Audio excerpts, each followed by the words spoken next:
So, as we look ahead to 2026, the year of the fire horse, the whole discussion really boils down to managing this intense, volatile energy surge, especially when we're missing that water element that fuels financial stability. Yeah, right. And that absence of water really seems to be the linchpin in creating a structural imbalance in our environments.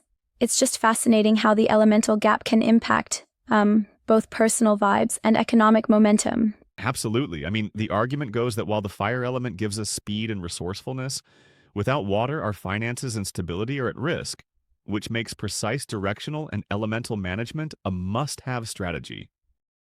Mm-hmm. And that's where the classical methods versus the more accessible Western feng shui come into play, each arguing for a different balance between precise calculation and intuitive environmental psychology. Right. The classical approach uses those fine tuned calculated methods like the Luopan and the exact 15-degree pie chart measurements to pinpoint the ideal placement of enhancements. Right? So, essentially, if someone maps their front door with a basic square grid, they risk misplacing energy enhancers into a sector that might already be influenced by a hostile flying star that could amplify negative chi instead of neutralizing it. Exactly, and that's the crux. The debate literally pits objective, calculated magnetic directions against a more accessible, intention-driven method that uses general space clearing and psychological alignment. Yep. I have to wonder, though, can the accessible method truly address a year as charged as 2026, when the external forces are so objective and, quantifiable? It seems to me that precision is non-negotiable when fireworks like the fire horse are in play. That's a solid point, but proponents of the westernized approach argue that for many people, especially renters or those in small apartments, the ease of establishing energy boundaries through clear intention trumps the complexity of using a specialized compass. Mm-hmm. Interesting. So the accessible approach is more like simplify and focus on the emotional center, whereas the classical side is shouting, no, you need precise directional alignments to properly harness these cosmic forces. Exactly. For instance, the classical method demands adjusting for the missing water element by incorporating precise water symbols like actual moving water features or mirrored surfaces into key sectors. Anything less might invite financial depletion. Right, and they stress that in a home with already excessive fire energy, a misstep in placement, like positioning a wood element in the wrong spot, could exacerbate the imbalance, kind of like building on a shaky foundation. It's like, trying to build a skyscraper on a swamp, you know? The internal and external energies have to align perfectly, with the house's heaven's DNA considered from its very construction. And that heaven's DNA idea is fascinating. It suggests that the energy in your home isn't just about the current arrangement, but about the very moment it was built. That adds so many layers to the dynamic. Yes, it does. The argument here is that by calculating the flying stars and matching them with the resident's personal energy, the adjustments become a matter of life, wealth, and even safety. Absolutely. Speaking of safety, there's also the concern about dangerous energy sectors like the North, where the so-called three killings star looms large. Ignoring this, some argue, could end up in a crisis rather than just a poor financial outcome. Right. If your main entrance or even a child's room falls in that sector, the classical approach warns that any renovations or loud disturbances should be avoided throughout 2026 due to those dangerous directional shifts. Yeah, that level of caution is definitely warranted.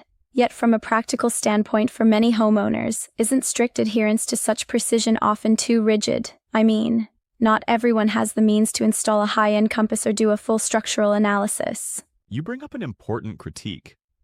In fact, the accessible method emphasizes creating clear energy boundaries. For example, using universal spatial design principles like strategic lighting or rug placement to visually separate work and life areas without needing complex calculations.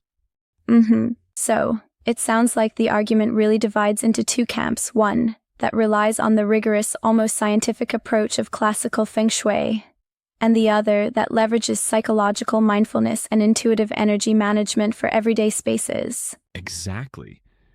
And the debate gets even more heated when we consider that internal psychological shifts, like clearing clutter to reduce sensory overload, can lead to improvements in cognitive function, which some say are as tangible as any magnetic Right? enhancement.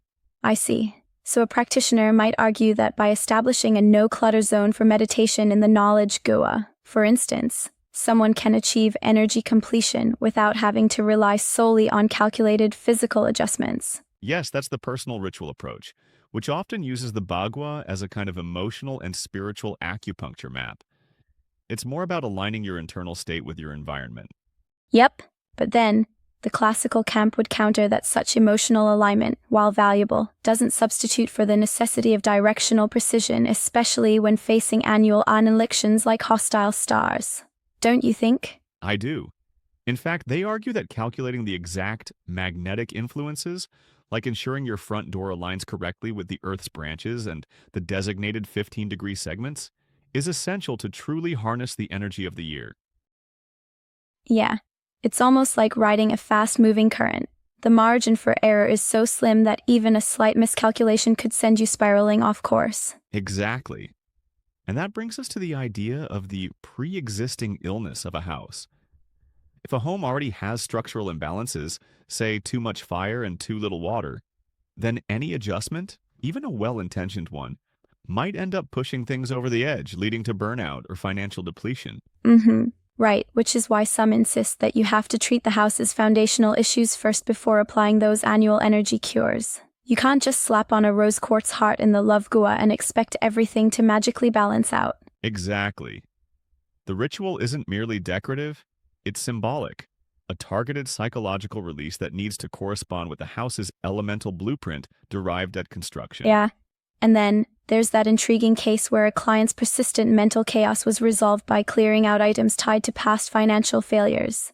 It illustrates how the bagua might also be used for personal transformation beyond mere decoration. Right, that case really shows the power of using intention to clear out not only physical clutter, but also emotional baggage, leading to a measurable reduction in stress and a boost in productivity. Absolutely. However, while that method can certainly work on an interpersonal level, I still question if it can stand alone when the objective energy from the stars is so aggressively directional and rooted in cosmic precision. That's the million-dollar point, isn't it? The answer likely lies somewhere in between, combining the rigor of directional alignment with the accessible power of personal ritual.